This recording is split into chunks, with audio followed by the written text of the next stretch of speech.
اعوذ باللہ من الشیطان الرجیم بسم اللہ الرحمن الرحیم الحمدللہ رب العالمین رب اشرح لی صدری ویسر لی امری واحلل عقدۃ من لسانی یفقہوا قولی۔ السلام علیک یا بنت رسول اللہ، السلام علیک یا بنت نبی اللہ، السلام علیک یا سیدۃ النساء العالمین، السلام علیک یا زوجۃ ولی اللہ، السلام علیک یا ام الحسن والحسین، السلام علیک یا ایتها الصدیقہ الشہیدہ المظلومہ، السلام علیک یا فاطمہ بنت رسول اللہ صلی اللہ علیہ وآلہ وسلم۔ عزاداران سیدہ مظلومہ فاطمۃ الزہرا سلام اللہ علیہا، السلام علیکم ورحمۃ اللہ وبرکاتہ۔ آپ دیکھ رہے ہیں پروگرام صبح ولایت ٹی وی USA پر، اور میں ہوں آپ کی ہوسٹ اندلیب زہرا نقوی۔ جیسا کہ آپ جانتے ہیں ویورز کہ ہم نے ایام فاطمیہ کے سلسلہ میں پروگرام کا یہ سیریز جو شروع کیا ہے کل سے، اور آج اس سلسلہ کا ہمارا یہ دوسرا پروگرام ہے۔ سیدہ نساء العالمین، دنیا کی عالمین کی عورتوں کی سردار صدیقہ کبریٰ حضرت فاطمہ سلام اللہ علیہا کہ یہ ایام جو اس باعظمت بی بی کے لیے مختص کر دیے گئے ہیں، جو کہ 13 جمادی الاول سے 3 جمادی الثانیہ تک کے۔ محدثین جب صدیقہ کبریٰ سلام اللہ علیہا کے فضائل، آپ کی عظمت اور آپ کی شان کو بیان کرتے ہیں، لکھتے ہیں، تو وہ اس طرح سے بیان کرتے ہیں کہ جتنی عظمتیں اور جتنی فضیلتیں تمام انبیاء علیہ السلام کو عطا کی گئیں پروردگار دو عالم کی طرف سے، وہ سب کی سب اس معظمہ بی بی میں موجود تھی۔ یعنی کہ آپ تمام انبیاء کرام، تمام نبیوں کی جو عظمتوں کا جو مرکز ہے وہ بنت رسول اکرم صلی اللہ علیہ وآلہ وسلم حضرت فاطمۃ الزہرا سلام اللہ علیہا کی ذات اقدس ہے۔ مگر افسوس کی بات یہ ہے کہ جب یہ باعظمت بی بی اس دنیا سے رخصت ہوتی ہے، کہ جب درجہ شہادت پر فائز ہوتی ہیں یہ معظمہ، تو ان کے لبوں پر جو مرثیہ ہے وہ کیا ہے کہ صبت علی مصائب لعنہا وصبت علی الایام سرنا لیالیا۔ بی بی دنیا سے مرثیہ پڑھتی ہوئی جاتی ہے۔ تو ہم اپنی گفتگو کا آغاز کر چکے ہیں، اور آج ہمارے ساتھ سیدۃ النساء العالمین کی زندگی پر روشنی ڈالنے کے لیے ہمارے اسٹوڈیو میں موجود ہیں بہت ہی محترم ہمارے مہمان، اور آپ سب ان کو جانتے ہیں، کسی تعارف کے محتاج نہیں ہیں، اور میں ان کی خدمت میں سلام عرض کرتی ہوں۔ السلام علیکم قبلہ محترم علامہ سید شہریار رضا عابدی صاحب، آپ کے انتہائی ممنون و مشکور ہیں کہ آپ نے ان ایام مخصوصہ میں اپنے صبح ولایت کے اس پروگرام کے لیے وقت نکالا، آپ یہاں تشریف لائے، اور انشاءاللہ ہم چاہیں گے کہ ہم آپ سے بھی جناب فاطمۃ الزہرا سلام اللہ علیہا کی بے شک کہ یہ ایام ان کی شہادت کے سلسلہ میں مخصوص ہیں، لیکن اگر آپ ان کی اوائلی زندگی پر، ان کی ولادت پر بھی اگر روشنی ڈالیں، اور ہمارے ویورز جو ہیں وہ اس سے استفادہ حاصل کریں گے انشاءاللہ العزیز۔ میں یہاں پر جو کہ ہمارا ایک ریگولر سیگمنٹ ہے کہ جس میں ہم مولا کے کلمات قصار جو ہیں ان کو شیئر کرتے ہیں اپنے ویورز کے ساتھ، تو آپ کی اجازت سے میں وہ یہاں پر شیئر کروں گی کہ جو آج کا ہمارا وہ سیگمنٹ ہے اس میں جو ہے یہ مولا کا قول بہت ہی خوبصورت، وہ یہ ہے کہ قال علیہ السلام دشمن پر قابو پاؤ. اور یہ جتنے بھی مولا کے جتنے بھی یہ قول ہیں، اقوال ہیں، کلمات ہیں، یہ they are full of wisdom الحمدللہ، اور کریکٹر بلڈنگ کہ ان سے ہم اپنی کردار سازی کر سکتے ہیں اگر ہم انہیں اپنی زندگیوں میں ڈیلی روٹین لائف میں ان کو اپلائی کریں. تو قال علیہ السلام دشمن پر قابو پاؤ، تو اس قابو پانے کا شکرانہ اس کو معاف کر دینا قرار دو. یعنی اپنے اندر جہاں ہم تحمل، بردباری، صبر اور اس طرح کی عادتیں پیدا کریں، تو اس کے ساتھ جہاں پر اگر آپ اس مقام پر پہنچ جائیں کہ کسی پر آپ کو اپنے دشمن پر قابو حاصل ہو جائے، مجبوری کی حالت میں نہیں، جب آپ کے اندر انتقام لینے کی طاقت ہو، آپ اس سے بدلہ لے سکتے ہوں، لیکن وہاں پر آپ اس کو معاف کر دیں، تو یہ شکرانہ ہے اس کہ جب پروردگار نے، کیونکہ جو بھی چیز آپ کو عطا کی گئی ہے وہ عطائے پروردگار ہے، تو جب اللہ سبحانہ و تعالیٰ نے آپ کو اپنے دشمن پر غلبہ دے دیا تو اس میں آپ پروردگار کا شکر ادا کریں اور اس کو شکر کرتے ہوئے اس کو معاف فرمائیں.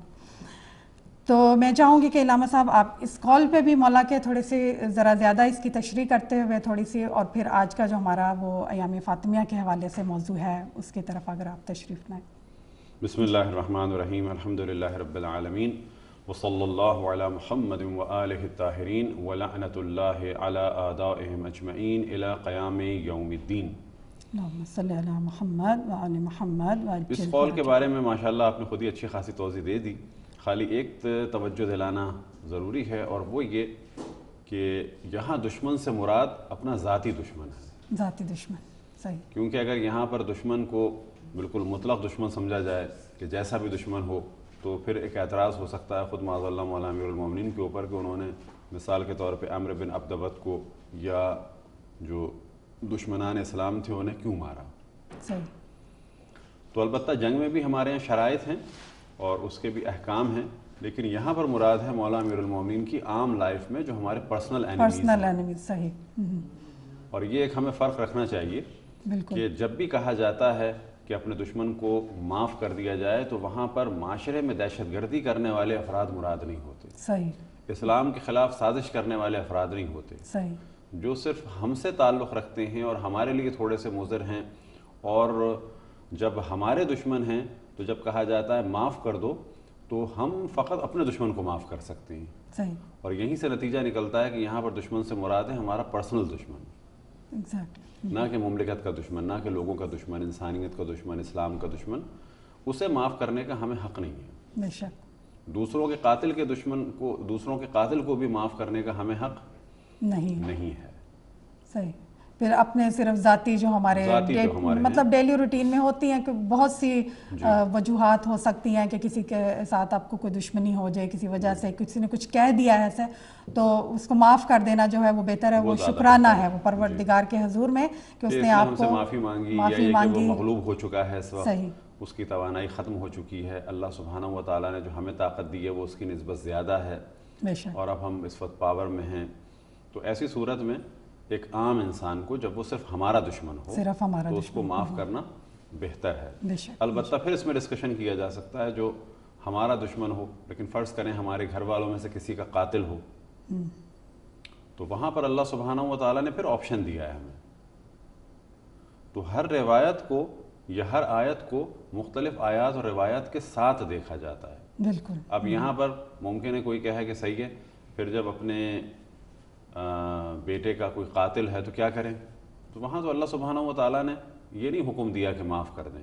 وہاں پر یا قصاص ہے کہ اس کو بھی قتل کر دیا جائے، یا دیت ہے کہ اس سے اس کا کچھ پیسہ لیا جائے کہ جو معین ہوا ہے شریعت میں، اور یا اس کو معاف کر دیا جائے. صحیح. لیکن یہاں پہ جو مطلب یہاں پر جو ہے وہ مراد صرف تقریباً وہی ہے کہ جو ہمارے عام طور پر دشمن ہوتے ہیں ان کو معاف کر دیا جائے تو بہتر ہے. بہتر. بہت خوب. سبحان اللہ. اب اس کے جو فوائد ہیں، ایک تو اپنی بردباری محسوس ہوتی ہے، دوسری یہ کہ اگر اس کو معاف کر دیا جائے تو معاشرے میں وہ تسلسل نہیں ہوگا. کہ اس نے ہمارے ساتھ برا کیا، پھر ہم نے اس کے ساتھ برا کیا، پھر وہ کرے گا. تو وہ جو معاشرے میں ایک ٹینشن سی ہے، جو خاندانوں میں ایک ٹینشن سی ہے، وہ رک سکتی ہے آگے.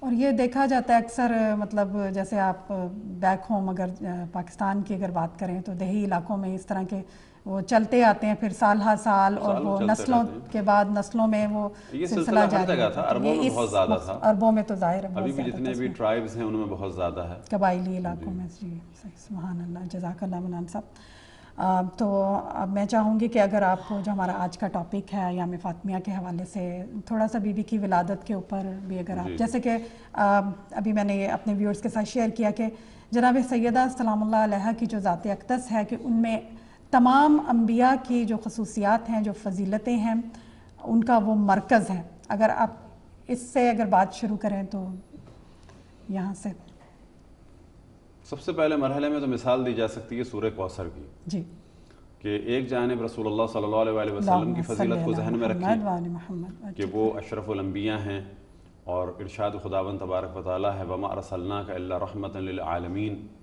کہ وہ عالمین کے لیے رحمت ہیں. سبحان اللہ. اور کمال کی بات یہ ہے کہ جو عالمین کے لیے رحمت ہیں، جب ان کے گھر صاحبزادی کی ولادت ہوئی تو اس وقت اللہ سبحانہ و تعالیٰ کا ان کے لیے پیغام ہے، ان کے لیے حکم ہے، بسم اللہ الرحمن الرحیم انا اعطیناک الکوثر فصل لربک وانحر ان شانئک هو الابتر. بے شک، سبحان اللہ. تو سب سے پہلے مرحلے میں جو اللہ سبحانہ و تعالیٰ نے انہیں ایک طرح سے بشارت دی اور خوشخبری دی ہے، وہ اس صورت میں دی ہے کہ اے محمد، بے شک ہم نے تمہیں خیر کثیر سے نوازا. سبحان اللہ. تو یہاں پر ایک توجہ ہمیں دینی چاہیے کہ جو تمام عالمین کے لیے رحمت ہیں اور اشرف الانبیاء ہیں، سبحان اللہ، کوئی عام انسان، کوئی عام باپ نہیں، بے شک، بلکہ جو رحمت للعالمین ہیں، تمام عالمین کے لیے رحمت ہیں. اور جناب سیدہ کو جب ان کو تحفے کے طور پہ اللہ سبحانہ و تعالیٰ نے دیا تو ارشاد خداوند تبارک و تعالیٰ ہوا کہ ہم نے تمہیں خیر کثیر سے نوازا. اب تصور کریں کہ رحمت للعالمین کے لیے وہ خیر کثیر ہیں. سبحان اللہ، سبحان اللہ. جب ان کے لیے وہ خیر کثیر ہیں تو ان کا کیا مقام ہوگا. بے شک، بے شک. اچھا، یہ بھی بات جب میں پڑھ رہی تھی کتاب میں تو میرے نظر سے یہ سینٹنس گزرا کہ یہ کہا جاتا ہے کہ معصوم اور ائمہ علیہ الصلاۃ والسلام کے علاوہ، معصومین کے علاوہ جو ہے وہ سیدات النساء العالمین کے جو مقام اور جو فضیلت اور جو مرتبہ ہے ان کا پروردگار دو عالم کی نظروں میں، تو وہ ہم لوگ ادراک نہیں کر سکتے اس کا. بہرحال یہ کہ جو بھی ان کی ہم فضیلت، جو بھی ہم ان کے فضائل کو بیان کرتے ہیں، ان کی شان کو، ان کی عظمت کو، وہ اپنی سمجھ کے مطابق ہم اسے بیان کریں. دیکھیں، ایک فضیلت جو ان کی بہت بڑی اور بیان کی جا سکتی ہے کہ ایک پہلے مرحلے میں دیکھنا چاہیے ہمیں رسول اللہ صلی اللہ علیہ وسلم کی فضیلت، اور یہ ذہن میں رکھنا چاہیے کہ ہمارے دشمن بعض دفعہ اعتراض کرتے ہیں کہ ہم اہل بیت کو اہمیت دیتے ہیں، رسول اللہ کو نہیں دیتے. تو یہ ایک بہت ہی بے حیثیت قسم کا اعتراض ہے، کیونکہ ہم پہلے مرحلے میں رسول اللہ صلی اللہ علیہ وسلم کو مانتے ہیں. بے شک، بے شک. اور ہم جب کہتے ہیں اہل بیت تو وہاں پر اہل بیت سے مراد کوئی اور نہیں ہے بلکہ اہل بیت محمد، بے شک، بے شک، صلی اللہ علیہ وآلہ وسلم. تو ہم اہل بیت رسول اللہ کو مانتے ہیں، بے شک، آل محمد کو مانتے ہیں. سبحان اللہ. تو ہم اہل بیت جب رسول اللہ صلی اللہ علیہ وسلم کو مانتے ہیں تو انہیں مانتے ہیں. بے شک. اور حقیقت بھی یہ ہے کہ پہلے مرحلے میں، پہلے اسٹیپ میں ہم جناب سیدہ کو یا مولا امیر المومنین کو نہیں مانتے. پہلے مرحلے میں ہم تو رسول اللہ صلی اللہ علیہ وسلم کو مانتے ہیں.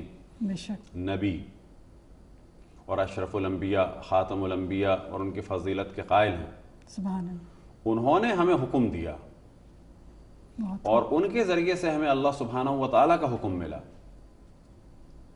قُلْ لَا أَسْأَلُكُمْ عَلَيْهِ أَجْرًا إِلَّا الْمَوَدَّةَ فِي الْقُرْبَى، کہ اے میرے حبیب کہہ دو کہ میں تم سے اپنی رسالت کی کوئی اجرت طلب نہیں کرتا مگر یہ کہ میرے قربا سے مودت کرو. بے شک. تو ہمیں تو اللہ نے حکم دیا، رسول اللہ صلی اللہ علیہ وسلم سے پتہ چلا، ان کے ذریعے سے علم ہوا، تو ہم نے پھر رسول کی آل سے محبت کی. بے شک. انہوں نے ہمیں بتایا کہ میری آل کون ہے، اہل بیت کون ہے. سبحان اللہ. ہم در حقیقت رسول اللہ صلی اللہ علیہ وسلم سے محبت کرتے ہیں. بے شک. تو جن سے وہ محبت کرتے ہیں ان سے محبت کرتے ہیں. بے شک. اور انہوں نے یہ فرمایا فاطمہ تو بضعۃ منی، سبحان اللہ، جزوہ رسالت ہے. من آذاہا فقط آغانی، اور خود صحیح بخاری میں ہے من اغضبہا فقط اغضبنی، کہ جس نے اسے غضبناک کیا اس نے مجھے غضبناک کیا۔ اور اب یہ دیکھنا چاہیے کہ وہ کس پر غضبناک ہوئیں، اور آخر وقت تک انہوں نے کس کے لیے جو ہے وہ بد دعائیں کی، اور آخر وقت تک کس سے انہوں نے بات نہیں کی۔ اب کیونکہ ہم رسول اللہ صلی اللہ علیہ وآلہ وسلم کو مانتے ہیں تو ان کی آل کو مانتے ہیں، ان کی آل سے محبت کرتے ہیں، اور جناب سیدہ کی فضیلت کے لیے اتنا کافی ہے کہ اشرف الانبیاء حضرت محمد مصطفیٰ صلی اللہ علیہ وآلہ وسلم نے فرمایا فاطمہ تو بضعۃ منی۔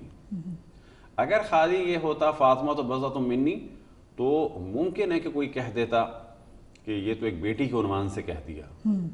بیٹی بلا شک باپ کے لیے ایک باپ کا حصہ ہوتی ہے، اسی کے ذریعے سے وجود میں آتی ہے، بیٹا بھی باپ کا حصہ ہوتا ہے، اسی کے ذریعے سے وجود میں آتا ہے۔ تو اگر فقط اتنا ہوتا فاطمہ تو بضعۃ منی تو یہاں تک اتنی فضیلت بیان نہیں ہوتی۔ لیکن جو اگلا اس کا مرحلہ ہے جو مختلف روایتوں میں بیان ہوا، من آذاہا فقط آذانی، من اغضبہا فقط اغضبنی، ورضا فاطمہ رضائی، تو یہاں سے پتہ چلتا ہے کہ وہ فقط بیٹی نہیں تھی، سبحان اللہ، کیونکہ حضرت فاطمہ سلام اللہ علیہ کی فضیلت خالی یہ نہیں تھی کہ وہ ایک نبی کی بیٹی تھی، اور انبیاء کے بھی بچے تھے۔ یہاں پر اللہ نے خاص انہیں ایک مقام دیا ہے کہ جو رسول اللہ صلی اللہ علیہ وسلم کی زبان مطہر سے واضح ہوا، اور بعض علماء اہل سنت نے بھی اس حدیث سے استدلال کیا کہ آپ کا معصوم ہونا تو ثابت ہے اس حدیث کے ذریعے سے، کیونکہ اگر وہ ایک عام خاتون ہوتی تو کسی پہ بھی غضبناک ہو سکتی تھی۔ ان کا غضبناک ہونا، اللہ سبحانہ و تعالیٰ کا غضبناک ہونا، اس کے معنی یہ ہیں کہ ان کے غضبناک ہونے کو عام بات نہ سمجھا جائے۔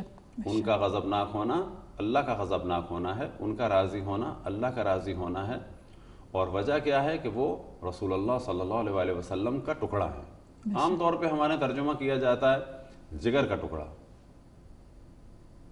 کہ فاطمہ میرے جگر کا ٹکڑا ہے، یہ زبردستی کا اضافہ ہے، کوئی اس کے اندر لفظ جگر ہے ہی نہیں، اور اس سے ایک اہمیت کچھ کم ہو جاتی ہے۔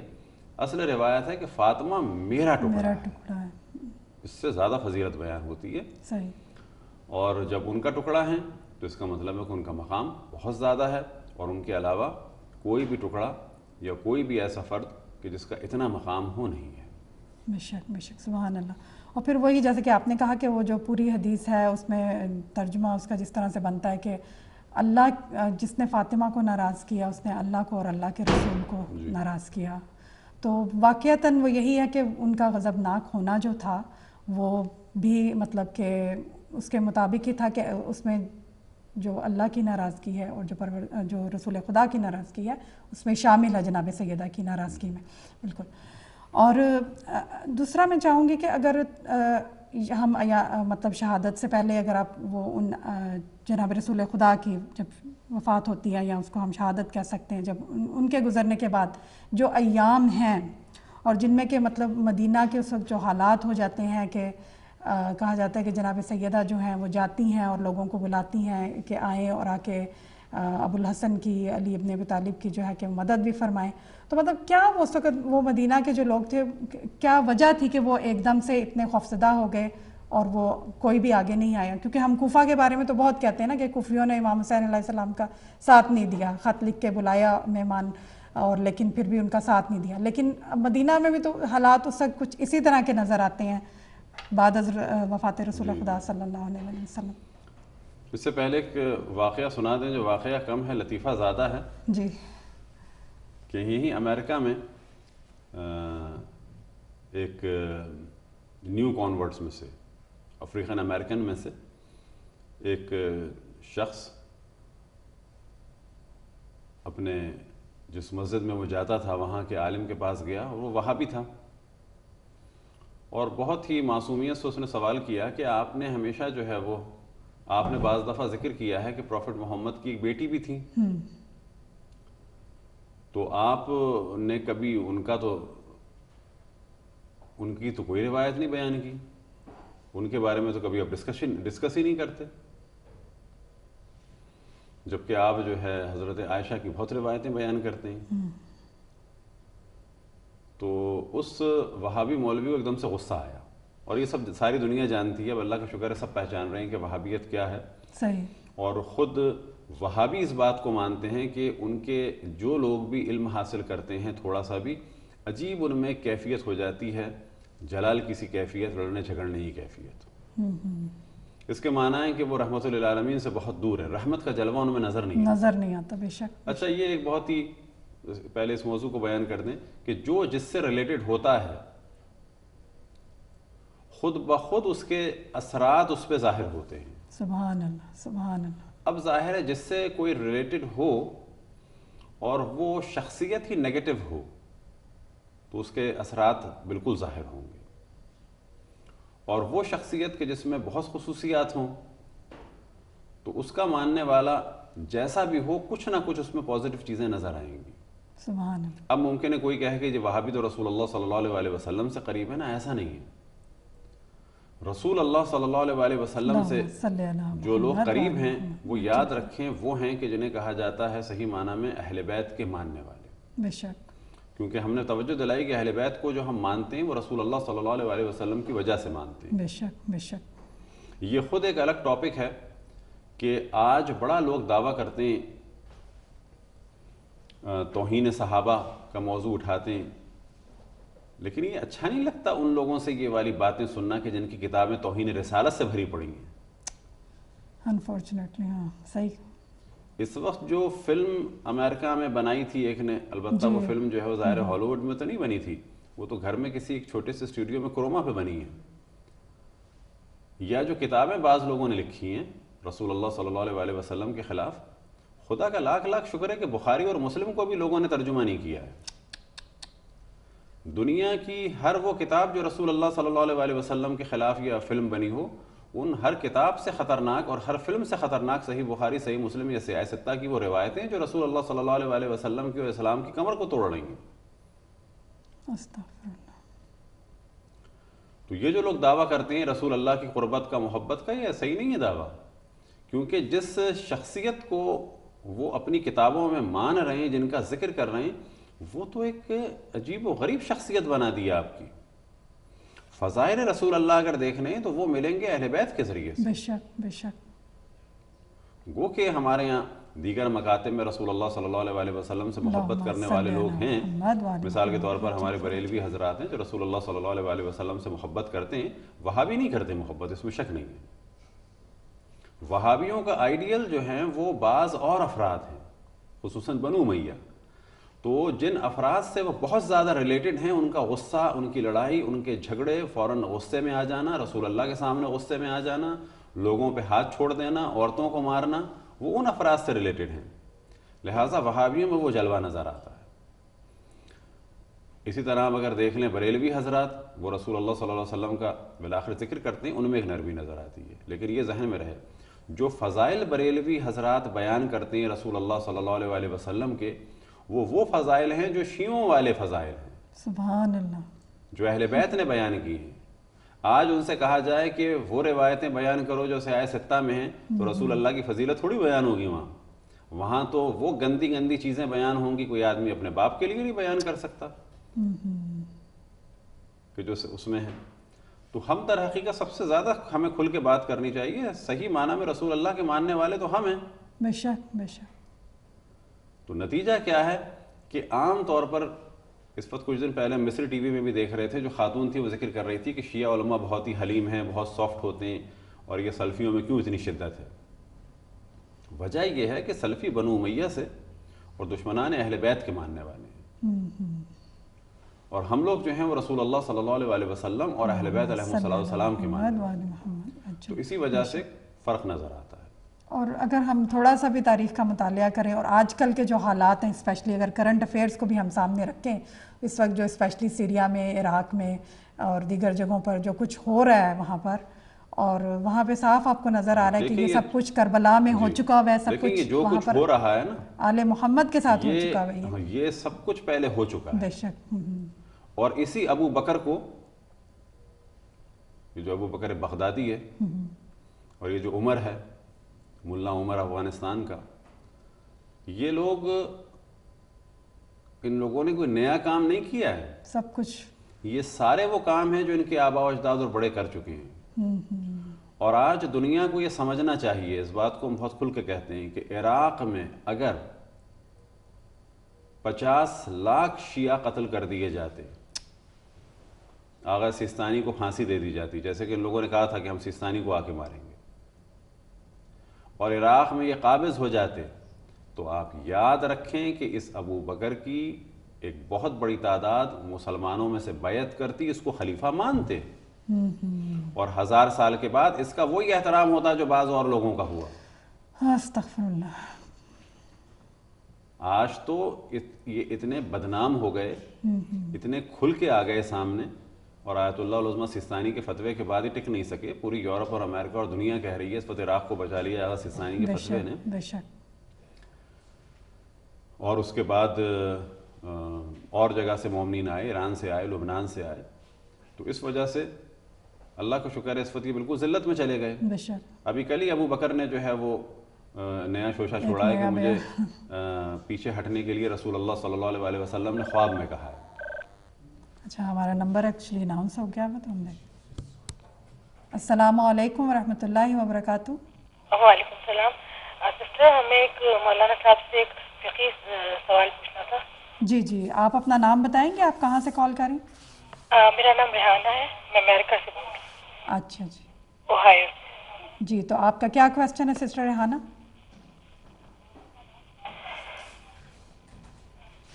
جی ہیلو، آپ کو آواز آ رہی؟ جی جی جی، آپ کا کویسچن آپ بتائیں. میرا کوشچن یہ ہے کہ ہمارے بہت ہی عزیز ہیں جن کا نکاح جو ہے پاکستان میں ہوا تھا، ان کے بیٹے کا. تو اب جو ہے کہ وہ کچھ مطلب 1 سال تک وہ نکاح رہا، فون پر وہ لوگ بات کرتے ہوئے بچہ اور وہ لوگ لڑکی جو ہے بات کرتے رہے. پھر اس کے بعد یہ ہوا کہ کچھ ایسے مطلب انڈرسٹینڈنگ نہیں ہوئی، کچھ سمجھ نہیں آیا اس بچے کو، تو اب وہ اس کو ختم کرنا چاہتے ہیں. تو اس کے لیے پلیز مولانا صاحب سے کہیں کہ کیا ہم کریں.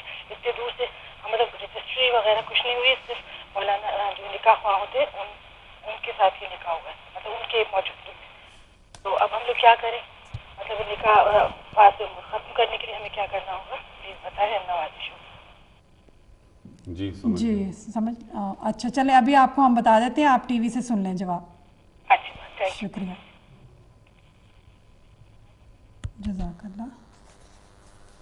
جی، ان کا سوال تھا، پہلے ان کا سوال کلیئر کر دیتے ہیں. ان کا سوال یہ ہے کہ کسی لڑکی کی شادی کسی لڑکے سے یا کسی خاتون کی شادی کسی مرد سے ہوئی ہے اور وہ دوسرے ملک میں ہیں اور فقط ابھی نکاح ہوا ہے، رخصتی نہیں ہوئی ہے. جی، اس دوران یہ ڈائیورس چاہ رہی ہیں یا وہ لڑکا چاہ رہا ہے. تو اس کا سمپل جواب یہ ہے کہ اگر یہ لڑکی ڈائیورس چاہ رہی ہے تو وہ تقاضا کرے ڈائیورس کے لیے، اور اس ڈائیورس کو کہا جائے گا طلاق الخلا. طلاق الخلا. اور اگر لڑکا طلاق دینا چاہ رہا ہے تو وہ طلاق دے دے. دونوں صورتوں میں اس جانب توجہ رہے کہ جو ڈائیورس کی اجازت ہے وہ لڑکا ہی دے گا. صحیح. تو اس لڑکے سے کانٹیکٹ کریں اور انہیں بتائیں کہ ایک لیٹر لکھ دیں، کسی عالم کے نام یا کسی عالم کے پاس جائیں اور وہاں سے وہ طلاق پڑھوا کر آپ کو لیٹر دے دیں. یا یہ کہ اگر آپ لوگ پاکستان جائیں تو وہاں پر اپنے سامنے پڑھوا لیں. اب یہاں پہ سوال یہ ہوتا ہے کہ لڑکی کا ہونا ضروری ہے طلاق میں؟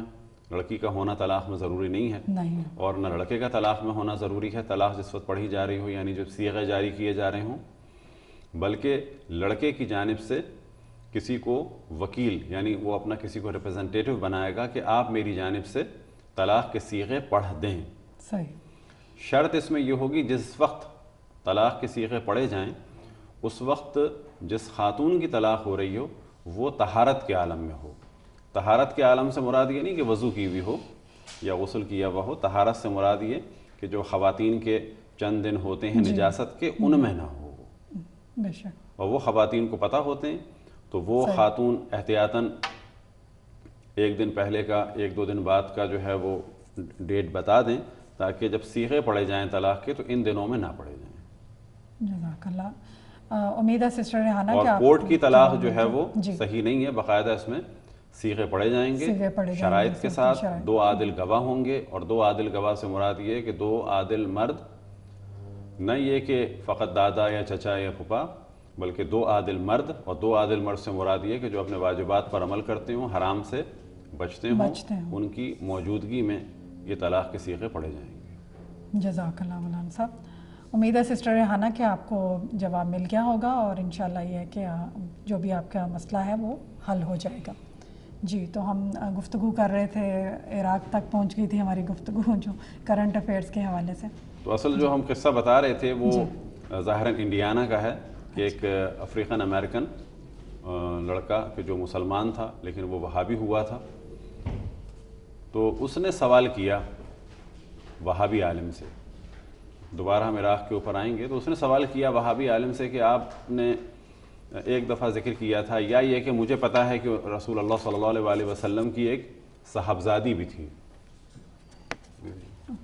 ایک صاحبزادی بھی تھی، تو کبھی آپ نے ان کی کوئی روایتیں نہیں بیان کی؟ تو وہ وہابی عالم ایک دم سے جلال کے عالم میں آیا، اور آنے کے بعد غصے میں اس سے کہتا ہے کیا تم شیعوں کے پاس بیٹھتے ہو؟ تو یہ جو افریقن امریکن تھا یہ ایک دم سے پریشان ہوا، کہتا ہے شیعہ کیا ہوتے ہیں؟ تو الحمدللہ یہ ہے کہ اہل بیت کے مذہب کو قبول کیا، اور وہ کہتا ہے کہ مجھے پہلی دفعہ اہل بیت کے ماننے والوں کا تعارف اور شیعوں کا تعارف خود اس وہابی نے کرایا تھا۔ سبحان اللہ، سبحان، کیا انتظام ہے پروردگار کا کہ اس نے اس طرح کا مطلب حالات مہیا کر دیے۔ اور یہاں پہ میں سمجھتی ہوں کہ ہمارا جو میڈیا ہے اس میں ہمیں زیادہ ضرورت ہے کہ ہم بتائیں، دنیا کو بتائیں کہ مطلب شیعت کیا ہے، اور اس وقت وہ ٹائم نہیں رہا دنیا میں کہ ہم جو ہے وہ چھپ کے بیٹھ سکتے ہیں، یا اور ہمیں چھپنے کی ضرورت بھی نہیں ہے، تو دنیا کو یہ بتانے کی ضرورت ہے کہ شیعت کیا ہے اس وقت۔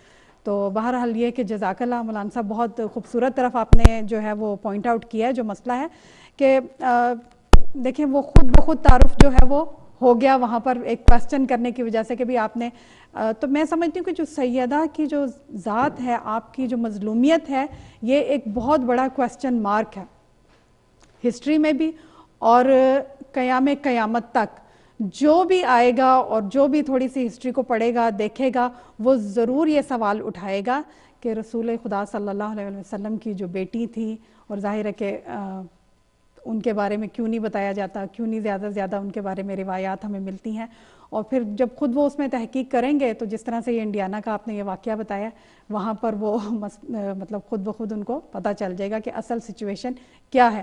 تو بات وہیں آ جاتی ہے کہ حقائق کے اوپر پردہ ڈالنے کی کوشش ہمیشہ سے ہوتی رہی، لیکن انہوں نے حقائق پہ پردہ ڈالتے ڈالتے کچھ اس طرح کی وہ بنا لی جس کو کہ اب آج کل وہابیت ہم کہہ سکتے ہیں، اور اب وہ کھل کے دنیا کے سامنے آ رہی ہے کہ وہابیت کیا ہے، اس کا اسلام سے کوئی تعلق نہیں ہے، بلکہ اس میں اگر کچھ ہے تو وہ صرف اور صرف اسلام کے سنہری اصولوں کا مذاق اڑایا گیا ہے، اور اس کے علاوہ اس میں کچھ بھی نہیں ہے۔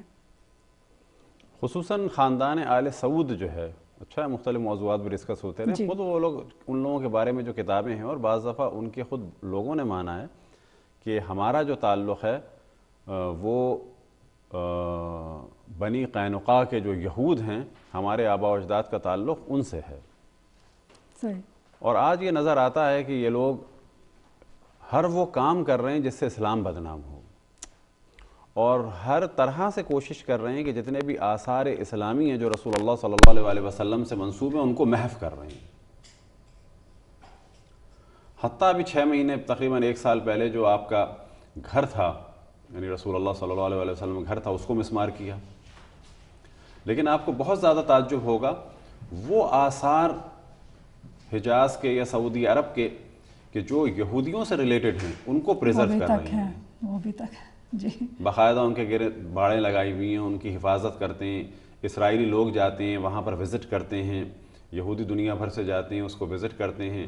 عام مسلمانوں کے لیے وہ جانا اتنا پاسبل نہیں ہے، لوگ جاتے ہیں لیکن اتنا پاسبل نہیں ہے، لیکن جیوز وغیرہ باقاعدہ وہاں جاتے ہیں اور دیکھ کے آتے ہیں، اور ان کے ذہن میں یہ چیز ہے کہ یہ جگہ ہماری ہے، ہمیں یہاں پر واپس آنا ہے، اور سعودی گورنمنٹ پورا ان کو سپورٹ کر رہی ہے۔ اور آثار اسلامی کو ختم کر رہی ہے شرک کے نام سے. اور اب آپ دیکھ سکتے ہیں کہ IS کے جو وہابیت میں جو کہا جا سکتا ہے کہ خالص وہابی ہیں وہ، اور وہ کوئی چیز چھپا نہیں رہے ہیں. مثال کے طور پر یہ جتنے سلفی ہیں وہابی ہیں، ان سب کا یہ نظریہ ہے کہ رسول اللہ صلی اللہ علیہ وسلم کی قبر کو بھی منہدم کرنا ہے ہمیں،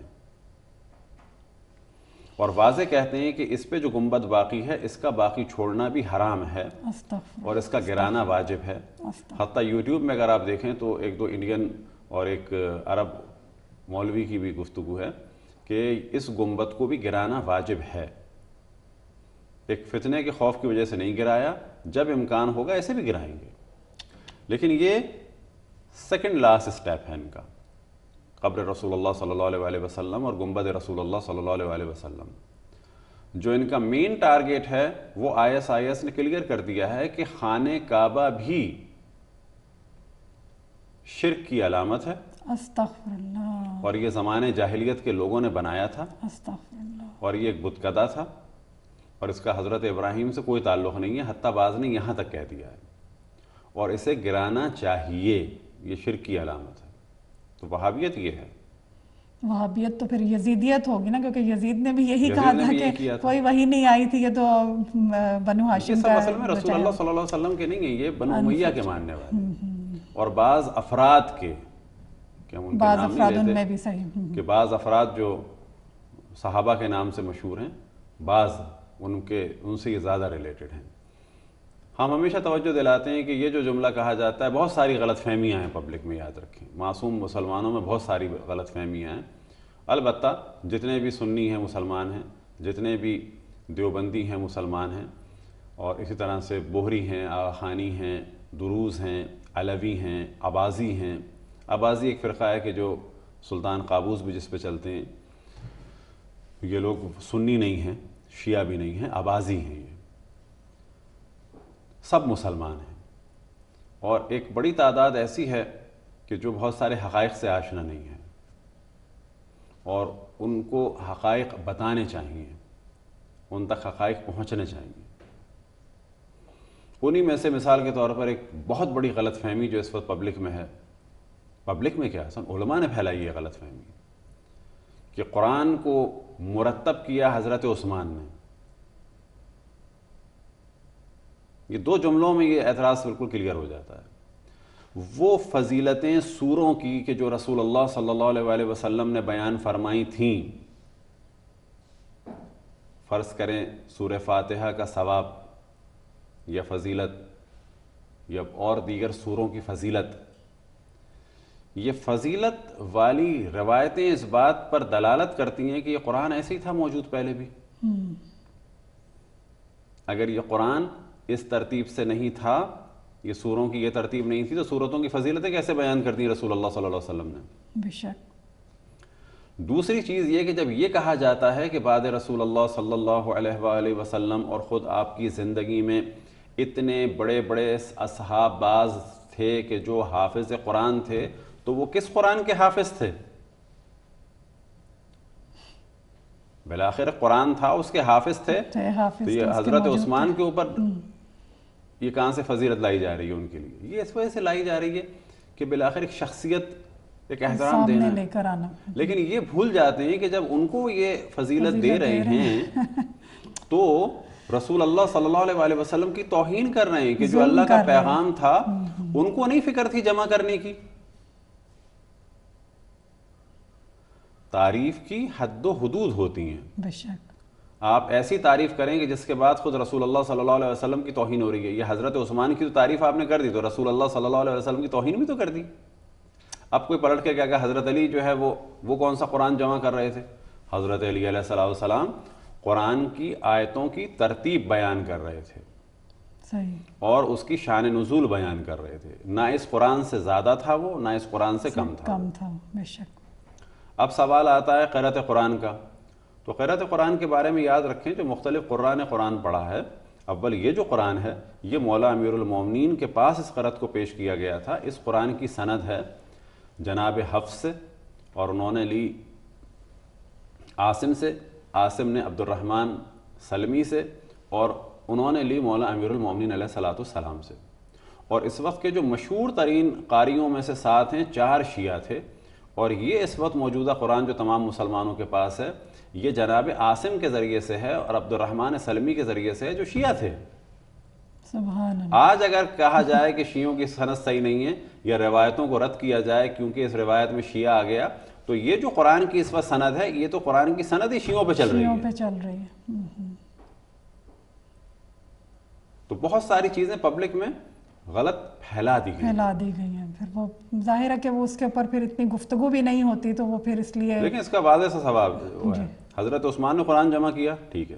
رسول اللہ صلی اللہ علیہ وسلم کے دور میں اور ان کے بعد جو آپ کہتے ہیں کہ حافظ تھے تو وہ کس چیز کے حافظ تھے؟ سورہ حم کے حافظ تھے کیا؟ ظاہر اس وقت پورا قرآن تھا ہم سے لے کے ناس تک، تو تبھی انہوں نے حفظ کیا تھا نا پورا. یا تو پھر ان کو ماننا پڑے گا کہ حضرت عثمان نے قرآن جمع کیا تو اس دن سے حفظ قرآن شروع ہوا، یا تو یہ کہیں پھر ساتھ میں. تو تعریف کرنے والا بھول جاتا ہے کہ پرابلم ہوں گے کہاں پر. صحیح. اور یہاں پر ہم حضرت عثمان کی مخالفت میں یہ گفتگو نہیں کر رہے، بلکہ ہم اس وجہ سے کر رہے ہیں کہ اس گفتگو سے تو رسول اللہ صلی اللہ علیہ وسلم کی توہین ہو رہی ہے.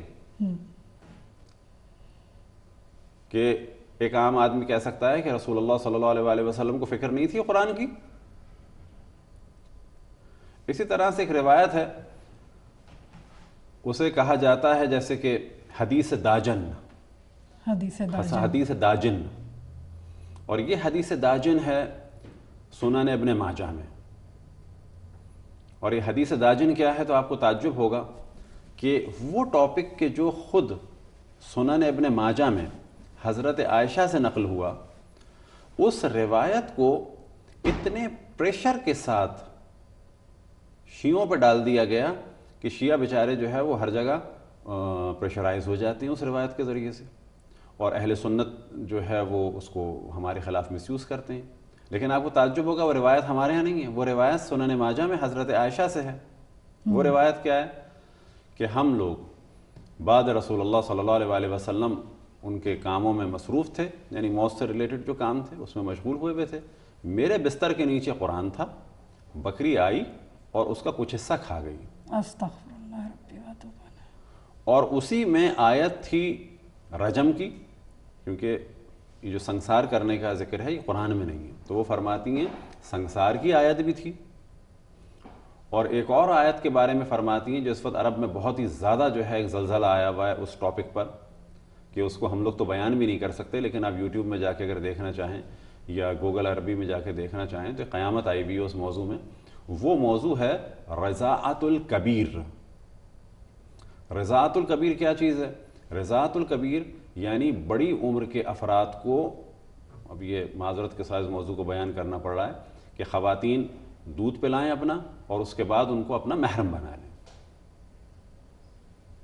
اور وہابی علماء اس وقت یہ فتوے دے رہے ہیں کہ وہ خواتین، اگر آپ یوٹیوب میں جائیں گوگل عربی میں لکھیں رضاع الکبیر یا رضاعت الکبیر، تو اس وقت مصر میں اور عرب دنیا میں تو اس میں اسلام کا خوب مذاق بن رہا ہے. حتیٰ اگر آپ چلے جائیں جو قبطی عیسائیوں کی ویب سائٹ ہیں وہاں پر انہوں نے عربی میں اس کو بہت ڈسکس کیا ہے، بڑا مذاق بنایا ہے کہ تمہارے پیغمبر کی یہ ٹیچنگز ہیں. وہ کیا کہ وہابی مولوی اس وقت اس نے مصر میں ٹی وی میں بھی کہا ہے، ایسا کلپ اس کا موجود ہے، کہ خواتین جو آفیسز میں کام کرتی ہیں ان کے لیے کہ وہ کیونکہ غیر محرموں کے درمیان بیٹھی ہیں تو وہ کیا کریں، وہ یہ کام انجام دیں تاکہ وہ سب ان کے محرم بن جائیں. استغفر اللہ ربی. تو یہ جو نظریہ ہے یہ کہلاتا ہے رضاعت الکبیر یا رضاع الکبیر. اور علماء اہل سنت اور وہابیوں کے بقول کہ یہ نظریہ تھا حضرت عائشہ کا اور یہ ان کا اجتہاد تھا. حضرت عائشہ اپنے اس نظریے کے بارے میں فرماتی ہیں کہ یہ آیت قرآن میں موجود تھی، بکری کھا گئی. اب آپ تصور کریں کہ سنن ماجہ کی روایت حدیث داجن حضرت عائشہ سے نقل ہوئی ہے، اور کتنی جرت کا کام ہے کہ وہ نظریہ ہم شیعوں پہ ڈال دیا کہ شیعوں کا قرآن بکری کھا گئی. اپنی چیز کو دوسرے پہ ڈالنا اور اتنا شور مچانا کہ صدیوں سے شیعوں کو بدنام کیا ہوا ہے کہ شیعوں کا قرآن بکری کھا گئی. استغفر اللہ ربی. اس کے لیے جرت چاہیے بڑی. بے شک. یعنی اپنی روایت کو ہم پہ ڈال دیا. تو یہ سب کچھ ہوا اہل بیت کے بغض میں. صرف دشمنی میں، دشمنی اہل بیت، صرف بغض اہل بیت میں.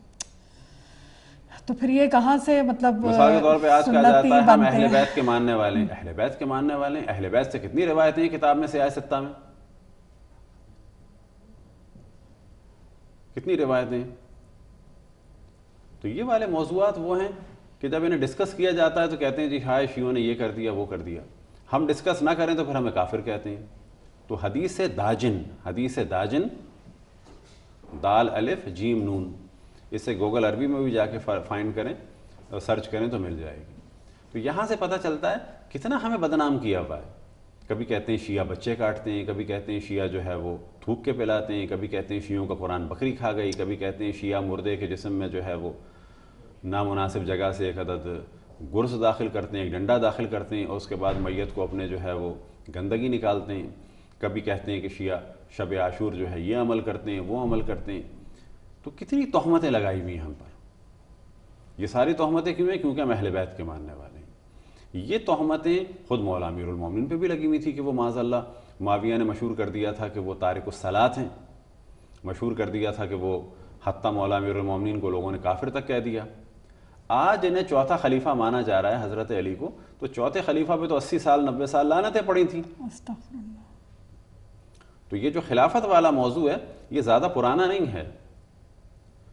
یہ علماء علم کلام اہل سنت نے دوسری تیسری صدی میں اس کو اتنا تراش خراش کے ڈیولپ کر کے اتنا پبلک کے سامنے دیا ہے.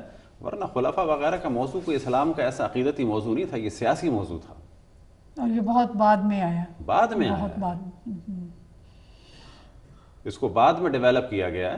ورنہ انہی چوتھے خلیفہ کے خلاف تو حضرت عائشہ بھی تھیں. انہی چوتھے خلیفہ کی بیعت جو ہے وہ عبداللہ ابن عمر نے بھی نہیں کی. انہی چوتھے خلیفہ کو معاویہ نے چوتھے خلیفہ سے جنگ کی. اسی چوتھے خلیفہ سے انہی چوتھے خلیفہ سے حضرت عائشہ نے جنگ کی. انہی چوتھے خلیفہ پہ 80-90 سال تو آفیشل ہے، 80 سال تقریباً آفیشل لعنتیں پڑی ہیں. پھر یہ لعنتیں پبلک میں تو موجود تھیں. عمر ابن عبدالعزیز کی فضیلت بیان کی جاتی ہے، وہ بڑے نیک آدمی تھے. ان کی فضیلت کیا تھی؟ ان کی فضیلت یہ تھی کہ جو اہل بیت کا چھینا ہوا باغ تھا وہ واپس کیا تھا، باغ فتح. اور فضیلت کیا تھی؟ حضرت علی پہ جو گالیاں چل رہی تھیں ان کو رکوایا تھا. یعنی بنو امیہ کے عمر ابن عبدالعزیز کا جب ذکر کیا جاتا ہے تو یہ دو کام کیے تھے جو ایک تعریف کی جاتی ہے کہ بنو امیہ کے درمیان یعنی بدماشوں کے درمیان ایک اچھے آدمی تھے وہ. تو وہ اچھائی کیا تھی؟ یعنی مولا امیر المومنین پہ جو گالیوں کا سلسلہ تھا اس کو روکا تھا. اب یہاں پہ تصور کریں کہ عمر ابن عبدالعزیز نے جب آفیشلی اپنے دور میں آ کر مولا امیر المومنین کا پر گالیوں کا سلسلہ، لعنت کا سلسلہ رکوایا ہے تو کیا یہ چوتھا خلیفہ مان کے لعنتیں بھیج رہے تھے؟ کوئی لاجک نہیں بنتی اگر ان کی ہسٹری کو دیکھا جائے اور جو کچھ کام ہوئے ہیں بنو امیہ کے دور میں. تو خلیفہ کا کانسیپٹ جو ہے کہ بعد میں آیا. صحیح. تو یہ بہت سارے مسائل ایسے ہیں کہ جس کو اگر خود ہم یہ کہتے ہیں کہ بعد رسول اللہ صلی اللہ علیہ وسلم اگر ہمیں دقت کرنی ہے حالات اور واقعات پر تو دو حصوں میں قوم تقسیم ہو گئی تھی. دو حصوں میں مسلمان تقسیم ہو گئے تھے اور ان دو حصوں کو عام طور پہ کہہ دیا جاتا ہے شیعہ اور غیر شیعہ، لیکن زیادہ بہتر ہے ہمیں کہنا چاہیے پرو اہل البیت اور اینٹی اہل البیت. صحیح. پرو اہل البیت، اینٹی اہل البیت. حتیٰ اصحاب بھی ڈیوائیڈ ہو گئے تھے، پرو اہل البیت اصحاب، اینٹی اہل البیت اصحاب. اور یہ فوراً ادھر رسول خدا کی آج بھی اگر دیکھا جائے دنیا ڈیوائیڈ ہے، پرو اہل البیت، اینٹی اہل البیت. بے شک. مثال کے طور پر جس وقت اہل بیت کا ذکر کیا جاتا ہے تو جو وہابی قسم کے سلفی قسم کے لوگ ہیں وہ بہت ناراض ہوتے ہیں. اور اب تو ظاہر ہے کہ میڈیا کا دور ہے، ہر کسی کے ہاتھ میں سیل فونز ہیں، کیمراز ہیں اور ادھر سے بات ہوتی ہے ادھر سے اگلے دن آپ کو وہ سوشل میڈیا کے اوپر جو ہے وہ نظر آ جاتی ہے. اور اس طرح کے کتنے واقعات میری اپنی نظر سے گزر چکے ہیں، حالانکہ میں کوئی اسپیشلی اس موضوع کے اوپر ریسرچ نہیں کر رہی ہوں. آپ یہ دیکھیں کہ اس وقت مشہور ترین علماء اہل سنت میں سے ایک عالم ہے جناب حاکم نیشاپوری، اور ان کی کتاب ہے مستدرک علی الصحیحین، اور انہوں نے جتنی روایتیں جمع کی ہیں ان روایتوں کی سند اور جو راوی ہیں یعنی سند جو ہے وہ وہی ہے کہ جو صحیح مسلم و صحیح بخاری کی ہے. یعنی ایسا نہیں ہے کہ کنز العمال کی طرح انہوں نے ہر روایت کو جمع کر دیا. صرف وہ روایتیں جمع کی ہیں کہ جن کی سند بخاری اور مسلم کے نزدیک صحیح ہے. مستدرک کے صحیحین میں حاکم نشاپوری نے اہل بیت کے فضائل کی روایتیں بھی کیونکہ اس میں جمع کی ہیں ان دو کتابوں سے زیادہ، تو ان پر یہ اعتراض کیا جاتا ہے کہ یہ تشیع کی جانب تھے. اسی پرابلم کا جواب دیا تھا جناب شافعی نے،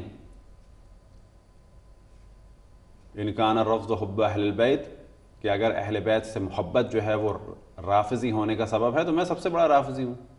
تو اس کے معنی ہے کہ یہ نظریات تھے وہاں پر. اس زمانے میں اہل بیت سے نفرت کو اسلام سمجھا جاتا تھا اور اہل بیت سے محبت کو رافضیت سمجھا جاتا تھا. یعنی اور اگر اسے کلیئر کریں، جو اہل بیت کے ماننے والے تھے وہ رافضی کہے جا رہے تھے اور جو ناصبی اور خارجی تھے وہ مسلمان کہے جا رہے تھے.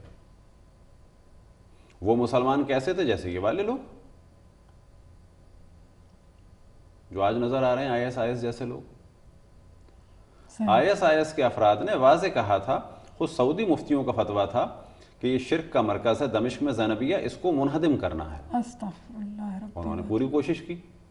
پھر ان کے ہتھے چڑھ گیا تھا حضرت سکینہ بنت علی کا مزار، اس کی کھل کے توہین کی. پھر ان کو جو ملا، حضرت یونس تک کا مزار توڑا دیا انہوں نے. اور وہاں پہ بھی جو صحابی رسول ہیں ویسے کرنی، حضرت اویس قرنی، حضرت عمار یاسر، ان کے مزار اڑا دیے. پھر صحابی رسول حجر بن ادے کی قبر کھود کے ان کی قبر کو، میت کو غائب کر دیا.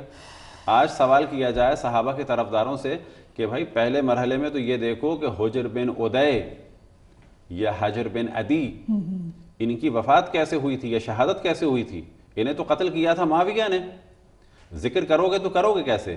ذکر کرو گے تو سوال کرنا ہوگا کہ یہ پیدا کہاں ہوئے تھے اور دنیا سے کہاں گئے، یہ دمشق میں کیا کر رہے تھے.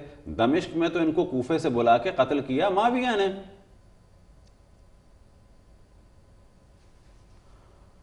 تو کون کہتا ہے صحابہ کو سارے مسلمان مانتے ہیں؟ نہ، ایسا بالکل صحیح نہیں. یہ ایک بڑا غلط کانسیپٹ ہے کہ جی شیعہ صحابہ کو نہیں مانتے اور ہم سارے صحابہ کو مانتے ہیں. نا، سارے صحابہ کو کوئی بھی نہیں مسلمان مانتا.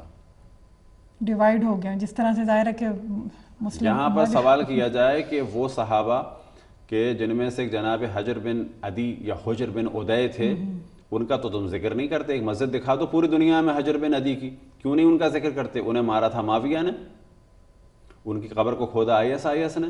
وجہ کیا تھی؟ حجر بن عدی یا حجر بن ادے، جنہیں دونوں طرح سے کہا جاتا ہے، جناب حجر بن ادے یہ صحابی مولا امیر المومنین تھے. بعد میں یہ معاویہ پر اعتراض کرتے تھے، لہٰذا اسے ابن زیاد نے جو ہے، معذرت زیاد ابن ابی نے گرفتار کر کے، اس کی بھی جرت نہیں ہوئی تھی میں صحابی کو ماروں، اٹھا کے بھیج دیا تھا معاویہ کے پاس. معاویہ نے قتل کرا دیا. ایک اور صحابی تھے جناب عمرو بن حمق خزائی، ان کی بیوی دمشق میں قید تھیں اور انہیں گرفتار کیا خود معاویہ کے بھائی نے، اور موصل سے گرفتار کیا اور ان کا سر کاٹا، اور سر کاٹنے کے بعد نیزے پہ چڑھایا. اور تاریخ میں ڈسکشن ہے کہ عالم اسلام میں پہلا سر جو نیزے پہ چڑھا ہے وہ جناب عمرو بن حمق خزائی کا سر چڑھا ہے، جو صحابی رسول اللہ تھے. اور یہ سر موصل سے نیزے پہ چڑھا تھا اور دمشق تک گیا تھا. اور دمشق میں ان کی بیوی قید تھی اور قید خانے میں ان کو یہ سر مارا تھا، ان کے اوپر پھینکا تھا مار کے. تو آج ان کے ہی جو ہیں یہ پیروکار، تو جناب فاطمہ سلام اللہ علیہ کے جب ہم مصائب بیان کرتے ہیں تو لوگ سمجھتے ہیں کہ ہم داستان بنا رہے ہیں. تو ہمیں ساتھ ساتھ اصحاب کے ان موضوعات کو بھی پبلک تک لانا ہوگا کہ اصحاب کے ساتھ کیا ہوا. ابھی کیوں دنیا خاموش تھی جناب حجر بن عدی کی قبر کو جو کھودا گیا؟ کیوں خاموش تھی؟ تم گنبد بنانے کے مخالف ہو نا، یہ قبر کھود کے لاش کیوں نکالی؟ کہاں ہیں کیوں خاموش ہیں سب؟ سپاہ صحابہ کیوں خاموش ہے؟ لشکر جنگ بھی کیوں خاموش ہے؟ طالبان کیوں خاموش ہیں؟ یہ دیوبندی جو سب اصحاب کے طرفدار ہیں کیوں خاموش ہیں؟ سعودی عرب کیوں خاموش ہے؟ انہوں نے تو مذمت بھی نہیں کی. پھر ان کے یہ پالے ہوئے افراد کے جو ان کی تربیت میں اور ان کی ٹیچنگ میں تھے, انہوں نے یہ کام کا تصور کیسے کیا؟ تصور اسی وجہ سے کیا جو ہم نے آپ کو بتایا کہ عالم اسلام اس وقت بھی ڈیوائڈ تھا, آج بھی ڈیوائڈ ہے 2 حصوں میں, پرو اہل البیت, اینٹی اہل البیت. ہم لوگ ہیں پرو اہل البیت, بے شک بے شک, اور خداوند تبارک و تعالیٰ کا شکر ہے کہ ہم پرو اہل البیت ہیں الحمدللہ, بے شک. اور جو بھی پرو اہل البیت اس وقت ہوتا تھا اور جو آج ہے, اس کو ایک لقب دیا جاتا تھا رافضی کا. آج کافر کہہ رہے ہیں, اور وہ کافر رافضی اس زمانے میں ایک ہی معنی تھے. اور جو بھی اینٹی اہل بیت ہوتا تھا اس کا احترام کیا جاتا تھا. مسلمان ہے. لہٰذا ہر وہ صحابی کہ جس نے فضیلت اہل بیت زیادہ بیان کی, لیکن یہ تو مجبوری تھی, تھوڑی بہت تو کرنی ہے بیان, جیسے کہ بخاری نے, مسلم نے بھی تھوڑی تھوڑی کر دی. صحیح. زیادہ یہ نہیں کر سکتے تھے, زیادہ اگر کرتے تو ان کو بھی کہہ دیا جاتا رافضی. تو علامت اسلام کی کیا ہو گئی تھی اس وقت کہ جو اہل بیت سے دور ہو. تو یہ مسائل اس وقت بھی تھے اور آج بھی ہیں. جزاک اللہ مولانا صاحب, بہت ہی میں سمجھتی ہوں کہ ان موضوعات پر گفتگو ہونے کی ضرورت ہے کہ ہمیں ہسٹری کا پتہ ہو, اور پھر اس آج بھی دنیا کے سامنے, کیونکہ اب تو سب کچھ ہو رہا ہے اور دنیا دیکھ رہی ہے اپنی آنکھوں سے, حضرت عثمان کے جتنے قاتل تھے کون تھے؟ یہ بنو امیہ کے ہی تھے. نہیں, حضرت عثمان بنو امیہ کے, حضرت عثمان ان کے قاتل تمام صحابہ تھے. صحابہ تھے. صحیح. آج کہا جاتا ہے 3 دن ان کی میت جو ہے وہ دفن نہیں ہوئی. تو کون لوگ تھے جو دفن نہیں ہونے دے رہے تھے؟ کیا حالات تھے کہ جو گھر سے بڑے لوگ نکل نہیں پا رہے تھے مدینے میں, تلواریں نیزے لے کے گشت کر رہے تھے لوگ. کون لوگ تھے وہ؟ سب صحابہ تھے. ان میں سے خصوصاً چند کے نام آتے ہیں کہ جو بدری اصحاب میں سے تھے, جیسے مثال کے طور پہ عبد الرحمن ابن عدیس, حبلہ بن عمر, فروا بن عمر, عامر بن حمق خزائی کہ جن کو معاویہ نے قتل کیا, یہ بھی مشہور ہیں کہ اس وقت تھے. یہ سب اصحاب تھے. آج اس موضوع کو چھپایا جاتا ہے. قاتلین امام حسین تمام, قاتلین حضرت عثمان تمام کے تمام اصحاب تھے, کوئی غیر نہیں تھا. صحیح. اب اگر 3 دن میت نہیں دفنائی گئی تو اگر اس کو برا کہا جا رہا ہے تو حضرت علی بھی اس وقت تھے, وہ بھی نہیں کر سکے, اوروں نے بھی کچھ نہیں کیا. کالر ہے ہمارے ساتھ, شامل کر لیتے ہیں. السلام علیکم ورحمۃ اللہ وبرکاتہ. وعلیکم السلام ورحمۃ اللہ وبرکاتہ. جی کاظمہ زیدی بول رہی ہوں. جی سسٹر کاظمہ. جی اس وقت یہ پروگرام بہت عمدہ عالی جناب مولانا سید شہریار رضا آبدی جو پیش کر رہے ہیں, اور تاریخ کے ایک ایک صفحے کو اجاگر کیا ہے دفاع اہل بیت میں.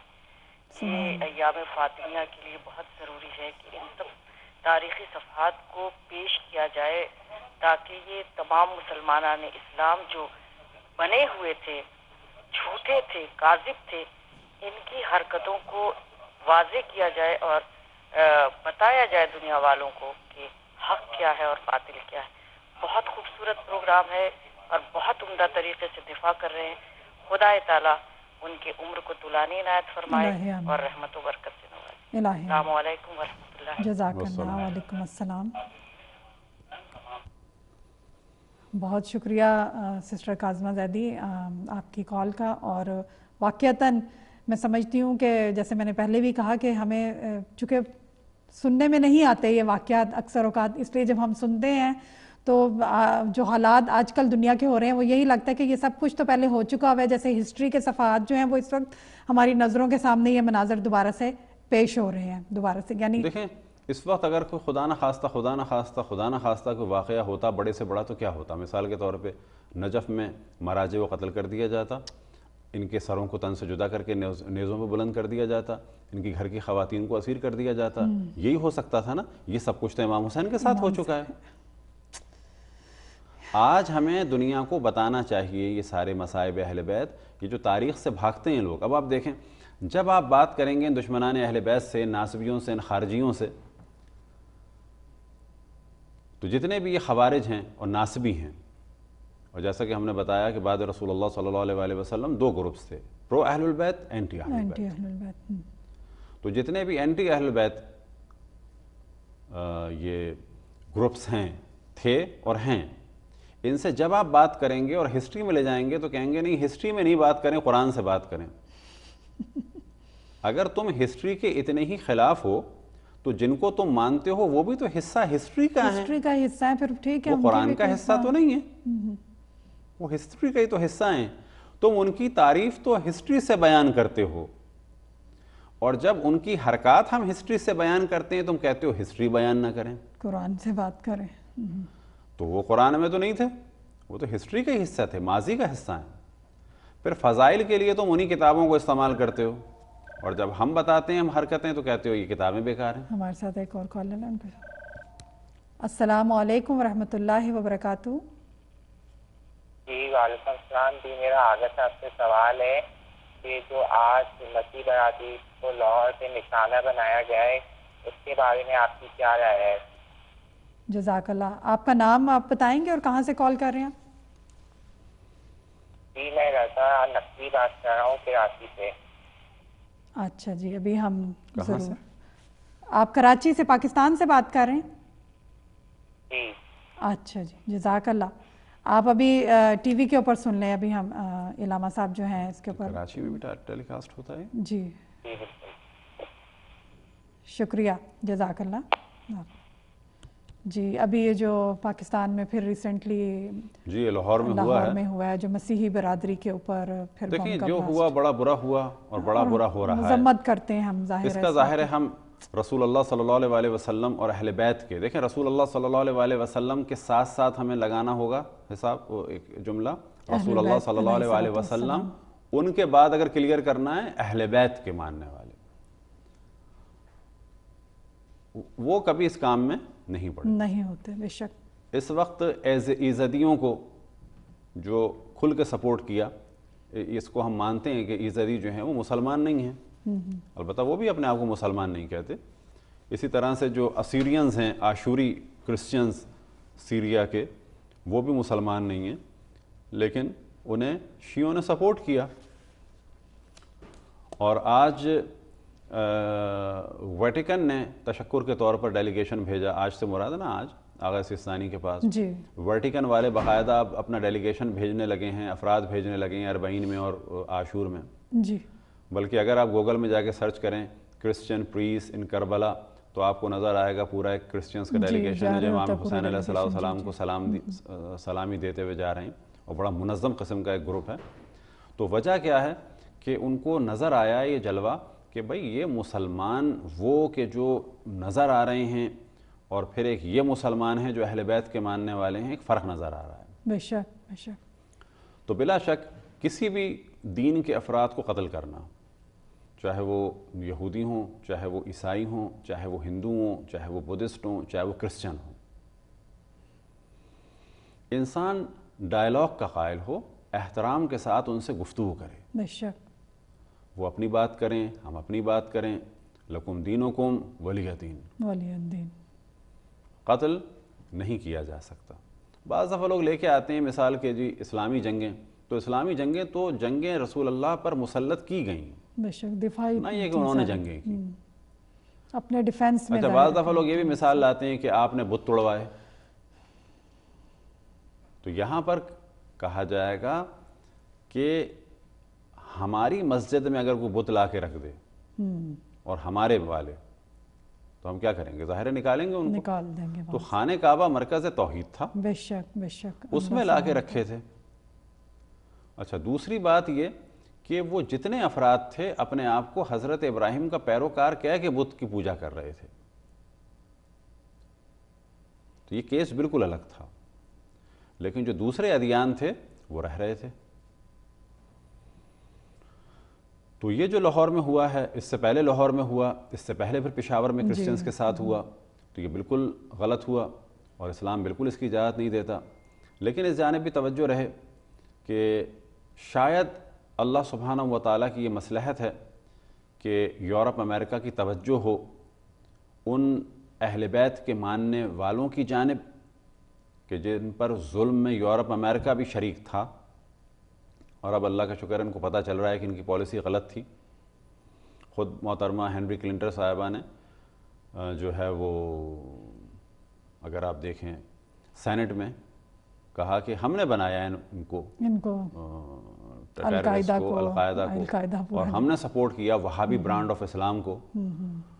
تو یہ بات یہ لوگ ریئلائز کر چکے ہیں کہ ہماری غلطیاں ہیں, بیک فائر ہو رہا ہے نا ان کا اپنا پلان, اور یہ بھی سمجھ چکے ہیں کہ اسلام میں بڑا فرق ہے. یہ اسلام کے جو ناسبی اور خارجی وہابی ہیں اور وہ اسلام جو اہل بیت کے ماننے والے ہیں, ان کو ایک فرق اب محسوس ہو رہا ہے. اور یاد رکھیں کہ اس فرق کے محسوس ہونے میں بہت دار و مدار ہے, بہت زیادہ دار و مدار ہے. اور مذاق میں ہمیں تو کہنا چاہیے کہ وہابیوں نے بڑا شیعت کو پھیلانے کی بڑی خدمت کر رہے ہیں وہابی ویسے تو, کیونکہ اگر یہ اپنی خباثت نہ دکھاتے اور یہ ہم پر ظلم نہ کرتے. یہ جو کہا جاتا ہے کہ خون ضائع نہیں جاتا شہداء کا, تو وہ تقریباً آج کے زمانے میں کہا جا سکتا ہے کہ جس طرح ہم مارے جا رہے ہیں نا, یہ خون ضائع نہیں ہو رہا. اس سے پتہ چل رہا ہے کہ شیعہ ہیں کون. صحیح. تو کہا جا سکتا ہے کہ اس دہشت گردی اور وہابیوں کی جو حرکات ہیں, سب سے زیادہ نقصان اگر کسی کو ہو رہا ہے اس سے تو خود ان کو ہو رہا ہے, اور سب سے زیادہ اگر فائدہ ہو رہا ہے ان کی حرکتوں سے تو وہ ہمیں ہو رہا ہے, کیونکہ دنیا کے سامنے کھل کے آ رہا ہے. سبحان اللہ. اب یورپ امریکہ نے اس بات کو ریئلائز کر لیا, خصوصاً پریسٹ جتنے کرسچن ہیں, چاہے وہ آرتھوڈاکس ہوں, گریک آرتھوڈاکس ہوں, کیونکہ عرب کنٹریز میں گریک آرتھوڈاکس زیادہ ہیں, مصر میں اور عراق وغیرہ میں, اور چاہے وہ یہ رومن کیتھولک ہوں, کیونکہ عرب دنیا میں رومن کیتھولک اور گریک آرتھوڈاکس زیادہ ہیں. ان کے علاوہ بھی دوسرے اور ہیں چھوٹے چھوٹے عیسائیوں کے گروپس. ان سب نے یہ ریئلائز کر لیا کہ اسلام جو ہے وہ نہیں ہے جو وہ دیکھ رہے تھے, اسلام یہ ہے. اور یہ بھی ان کو ریئلائز انہوں نے کر لیا کہ شیعوں نے باقاعدہ ان کی جان کو, مال کو, عزت اور آبرو کو بچایا.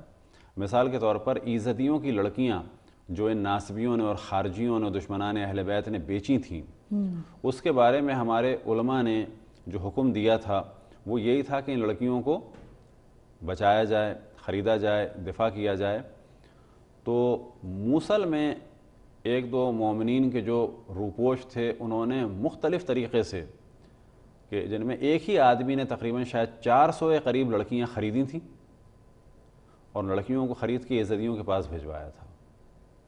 اور ایزدی پھر تشکر کے لیے آئے تھے آغا سستانی کے پاس, اور اس کے پیچھے جو سلسلہ تھا آغا سستانی کا بھی تھا کہ انہوں نے اس کے تشویق کی تھی بہت زیادہ.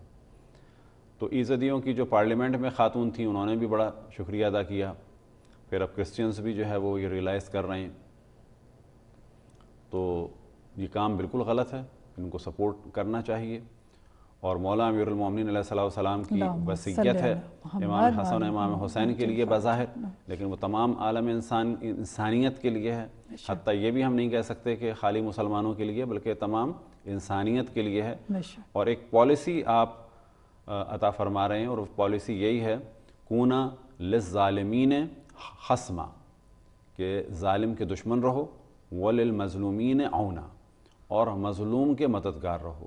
یہاں پر مظلوم مسلمان مراد نہیں ہے, جو بھی مظلوم ہے اس کا ہمیں دفاع کرنا چاہیے اور اس کا ساتھ دینا چاہیے.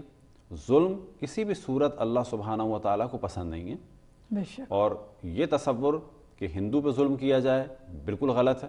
ہندو پہ ظلم نہیں کر سکتے, عیسائی پہ ظلم نہیں کر سکتے, یہودی پہ ظلم نہیں کر سکتے, بدھسٹ ہو, کنفیوشس ہو, جین ہو, حتیٰ اگر دہریہ ہو, ظلم نہیں کر سکتے. اپنے اپنے ہمارے دین کے احکام ہیں. ہاں ہم اپنی لڑکی نہیں دیتے, شادی نہیں کرتے, یہ الگ موضوع ہے, وہ ان کے ہاں بھی ہے.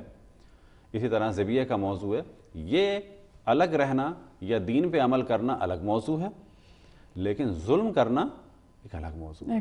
ظلم نہیں کر سکتے.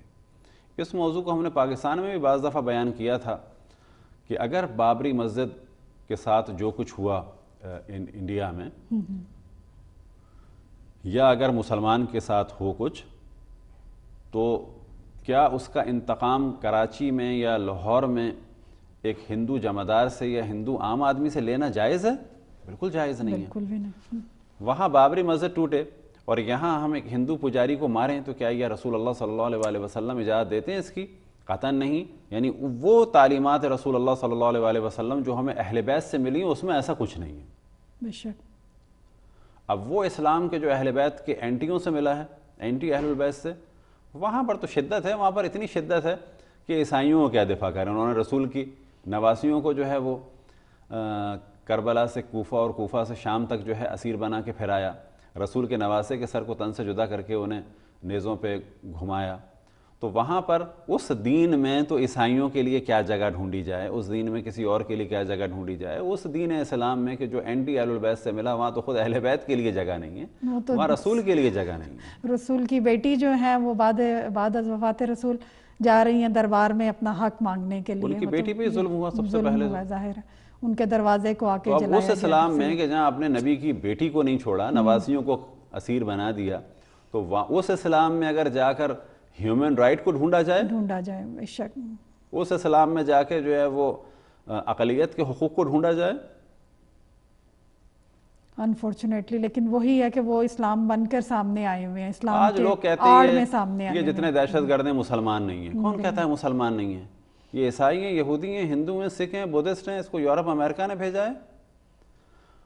فنڈنگ ہو رہی ہوگی یہاں سے، لیکن یہ فزیکلی جو جا رہا ہے، اپنے آپ کو بلاسٹ کر رہا ہے، یا وہ جو مولوی ان کو اکسا رہا ہے، برین واش کر رہا ہے، وہ سب یہی ہیں.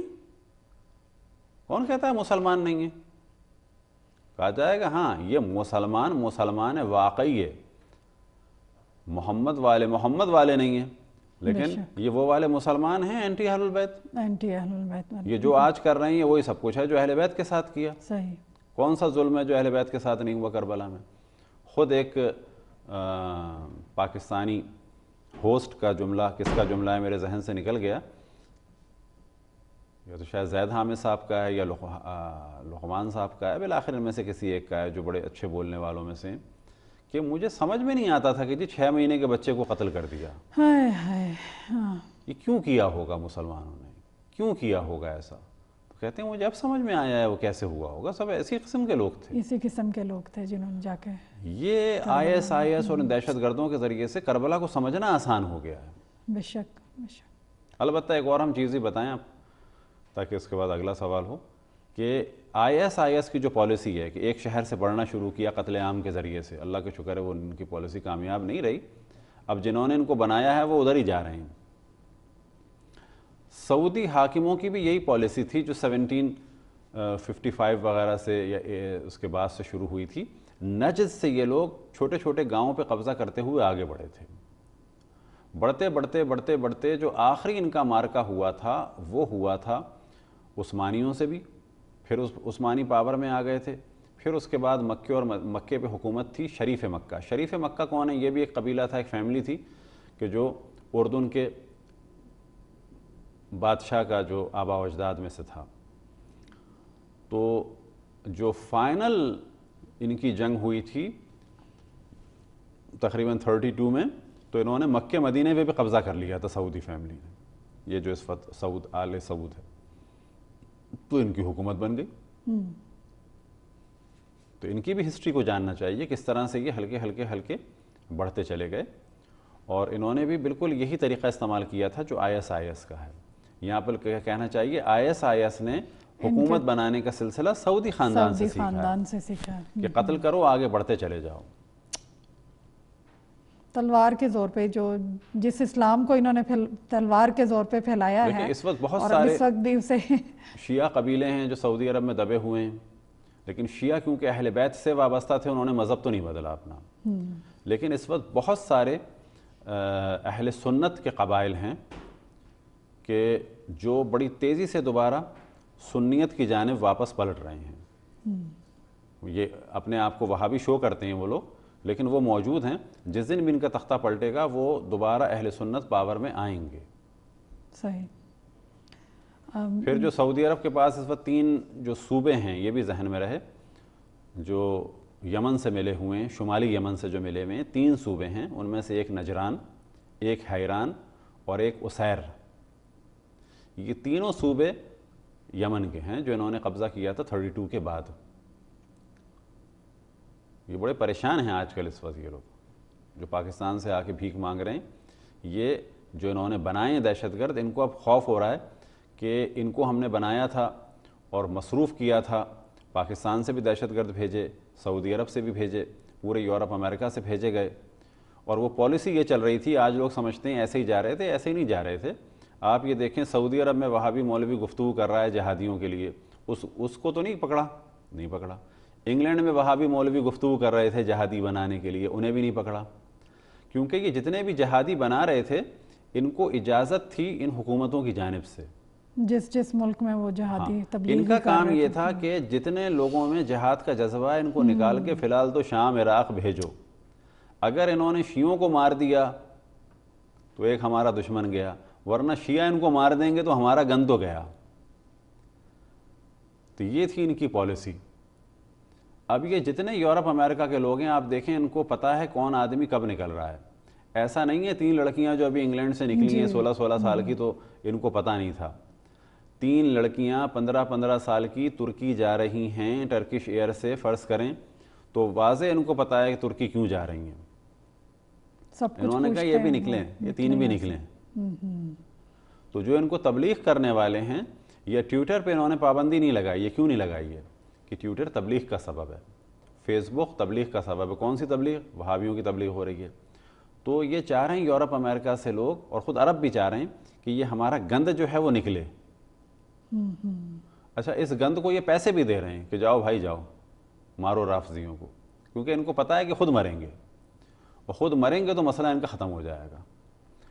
اب جب عراق میں یہ کیفیت ہے تو ان کو یہ خطرہ ہو گیا ہے بہت سارا کہ عراق میں تو شیعہ پاور میں آئے ہوئے ہیں, تو یہ لوگ اب نکل رہے ہیں. جیسے کہ ابو بکر نے جو ہے وہ بغدادی نے کہا کہ مجھے رسول اللہ صلی اللہ علیہ وسلم نے خواب میں کہا ہے کہ موصل کو چھوڑ دو, تو چھوڑ کے جائیں گے کہاں؟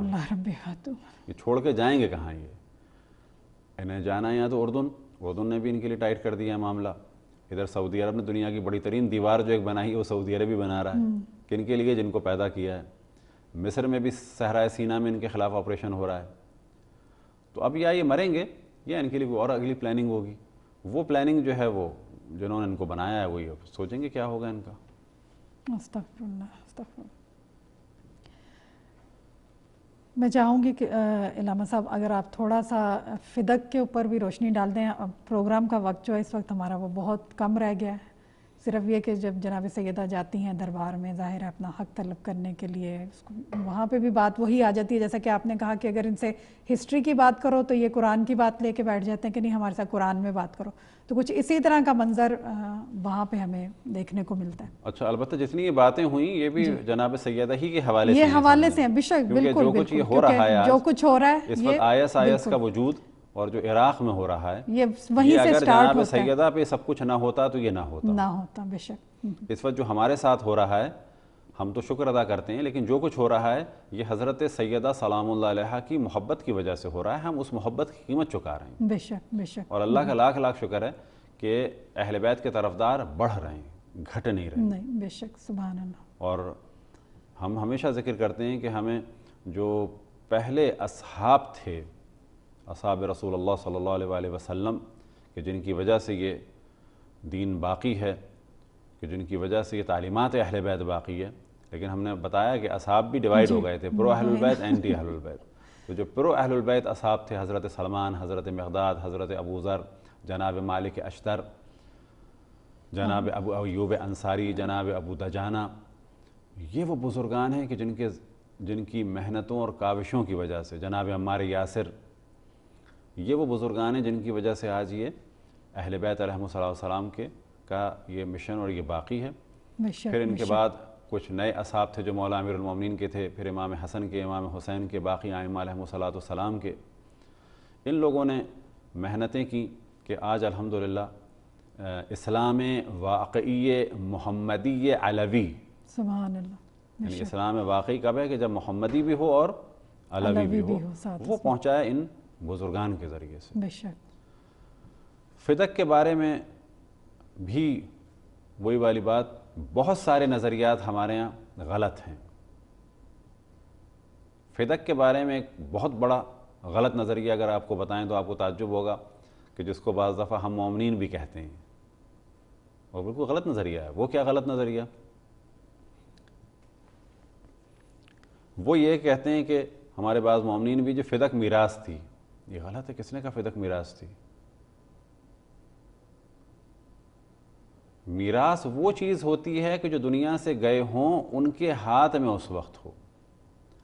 فدق میراث نہیں تھی، فدق تو جناب سیدہ سلام اللہ علیہا کا اپنا حق تھا کہ جو ان کی زندگی میں ان کو مل چکا تھا 8ویں ہجری میں، ان کے ہاتھ میں تھا وہ. صحیح. تو کس نے کہا کہ فدق میراث تھی؟ تو فدق کے بارے میں پہلی چیز یاد رہے کہ جناب سیدہ سلام اللہ علیہا نے جو موضوع اٹھایا حاکم کے سامنے، وہ موضوع اسٹیپ بائی اسٹیپ تھا. پہلا موضوع یہ تھا یہ تو میری چیز ہے. جب اس کا انکار ہوا تو اس وقت ایک پروپیگنڈا ہو رہا تھا کہ خطبہ فدق اس پروپیگنڈے کے بعد کا ہے، کیونکہ ایک دو چیزیں تو وہ تھیں کہ جو جناب سیدہ اور ان حاکموں کے درمیان انڈیویجولی گفتگو ہوئی تھی کہ یہ فدق تو ہمارا تھا. جب کہا جاتا ہے کہ جناب سیدہ سلام اللہ علیہا سے گواہ مانگے تو وہ گواہ کس لیے مانگے تھے؟ میراث کے لیے تھوڑی مانگے تھے، میراث تو کنفرم ہوتی ہے. وہ گواہ مانگے تھے کہ تم ثابت کرو کہ یہ فدق جو ہے وہ تمہارے بابا نے تمہیں دیا تھا. فدق میں باقاعدہ جو افراد کام کر رہے تھے وہ جناب سیدہ سلام اللہ علیہا کے عمال تھے، عمل کرنے والے جو تھے، یہ ان کے ہاتھ میں تھا. اور یہ جناب سیدہ سلام اللہ علیہا کو رسول اللہ صلی اللہ علیہ وسلم نے دے دیا تھا. اب کچھ لوگ اعتراض کرتے ہیں کہ جی ایک باپ اپنی بیٹی کو اتنا دے رہے ہیں، صحیح قرآن میں ہے، تو کہا جائے گا کہ وہ ان بیٹی کو دے رہے تھے. پہلی بات یہ کہ فدق ملنے کے بعد کہ جناب سیدہ کے حالات شاہانہ ہو گئے تھے؟ نہیں، وہی فخر فاقہ. فخر فاقہ کیسا کہ یہ سارا پیسہ بھی چلا جاتا تھا غریبوں میں اور دینداروں میں، انفاق کر دیتے تھے مال راہ خدا. تو رسول اللہ صلی اللہ علیہ وسلم نے در حقیقت یہ اپنی ان بیٹی کو دیا تھا کہ جن کے ذریعے سے آگے دین کا کام ہونا تھا. سبحان اللہ، بے شک. تو پہلا مرحلہ تھا آپ نے فدق کی اور میراث کی بات کی، یہ دونوں الگ الگ چیزیں تھیں. صحیح. وہاں سے فدق کے دعوے کو نہیں مانا گیا. ام ایمن کو، جناب حضرت ام ایمن کو، جن کو رسول اللہ صلی اللہ علیہ وسلم جنت کی بشارت دی، سچا کہا تھا، ان کی بھی بات نہیں مانی گئی. حضرت علی کی نہیں مانی گئی. آج یہ کہتے ہیں جی صحابی سب کے سب سچے ہیں، تو بھئی ایک صحابی نے تو صحابی کی بات ہی نہیں مانی. حضرت جناب سیدہ کی بات کو بھی نہیں مانا گیا، معصومہ ہے حالانکہ وہ بھی، ان کی بات کو جھٹلایا گیا. یعنی سیدھے سیدھے کہا تو جھوٹ بول رہی ہو، دکھ کس بات، کوئی ہے تمہارے پاس گواہ؟ دیکھیں جب ان سے کہا جا رہا ہے کہ میں تمہاری بات نہیں مانتا، یعنی تم جھوٹ بول رہی ہو. اس کے بعد کہا گواہ لاؤ. گواہ لانے کے بعد نہ مولا امیر المومنین کی گواہی کو مانا، نہ جناب ام ایمن کی گواہی کو مانا. تو یہاں پہ جناب سیدہ نے کلیئر کر دیا. اب کہا کہ نہیں یہ تمہارا تو نہیں ہے، یہ تو رسول اللہ صلی اللہ علیہ وسلم کا اپنا تھا. تو پھر جناب سیدہ نے فرمایا کہ لاؤ میراث لاؤ، اب میراث دو. تو جب کہتے ہیں میراث کا تقاضا کیا تو میراث کا تقاضا اور چیزوں میں کیا، اور اس کیس کے بعد کیا کہ اگر تم فدق کی ملکیت کا انکار کرتے ہو تو لاؤ میراث لاؤ. تو یہاں پر پھر وہ لطیفہ ہوا کہ نحن معاشر الانبیاء لا نورث یا لا نورث، دونوں طریقے سے پڑھا جاتا ہے کہ ہم انبیاء میراث، ہماری انبیاء ہم انبیاء جو ان کی میراث تقسیم نہیں ہوتی، یا یہ کہ ہم میراث تقسیم نہیں چھوڑ کے جاتے. اب یہاں پہ کہا جائے گا کہ آج آپ بحث کرتے ہیں یا جن صاحب نے جناب سیدہ سے کہا دلیل لاؤ، تو ان سے کہا جائے کہ تم دلیل لاؤ، یہ روایت تم سے رسول اللہ صلی اللہ علیہ وسلم نے بیان کی. یہاں پر پھر رسول اللہ صلی اللہ علیہ وسلم کی توہین ہو رہی ہے.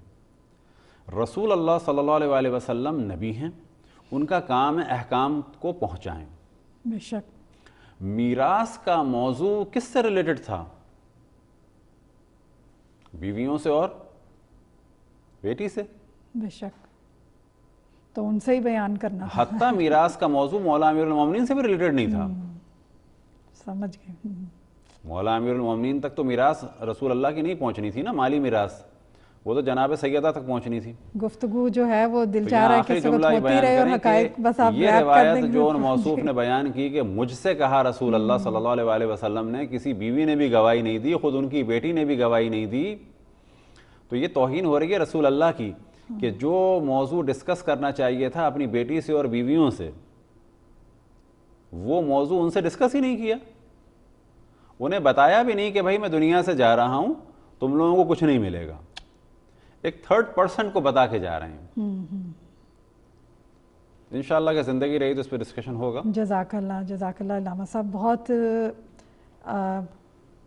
واقعات جو ہیں وہ ظاہر ہے کہ ہم کھل کے سامنے آ رہے ہیں ہمارے سامنے اور حقائق کا پتہ چل رہا ہے. میں سمجھتی ہوں کہ یہ ایام فاطمیہ سلام اللہ علیہ کی برکت ہے کہ ہم ان واقعات کو، ان تاریخی واقعات کو دہرائیں اور پھر آج کے کرنٹ افیئرز کے لحاظ سے جس طرح کے علامہ صاحب کی گفتگو رہی اس میں اگر ہم دیکھیں، اس کی روشنی میں اگر ہم دیکھیں تو پھر ہمیں سمجھ میں آتی ہے کہ وہی بات جو بہت ہی انہوں نے معرفت الآراء جملہ جو انہوں نے کہا کہ اگر ہم بعد از رسول خدا صلی اللہ علیہ وسلم کے دیکھتے ہیں تو جو حالات ہو گئے تھے وہ پرو اہل البیت اور اینٹی اہل البیت جو دو گروہ تھے وہ بن گئے تھے، اور آج تک جو حالات ہیں وہ اسی نہج پر چل رہے ہیں. تو انشاءاللہ ہمارا اگلے ویکینڈ کا بھی جو پروگرام ہے وہ ایام فاطمیہ سلام اللہ علیہ کے حوالے سے ہی ہوگا. آپ تمام ویور سے ریکویسٹ ہے کہ آپ اس میں بھی ضرور شرکت کریں. میں ایک بار پھر قبلہ کی بہت انتہائی ممنون و مشکور ہوں کہ آپ تشریف لائے اور آپ نے ان بہت ہی ضروری جو موضوعات ہیں ان کے اوپر روشنی ڈالی. اپنے ویور سے اجازت چاہتے ہیں اگلے ہفتے تک کے لیے. اپنا خیال رکھیں، اپنی دعاؤں میں ہمیں یاد رکھیں. والسلام علیکم ورحمۃ اللہ وبرکاتہ. خدا حافظ.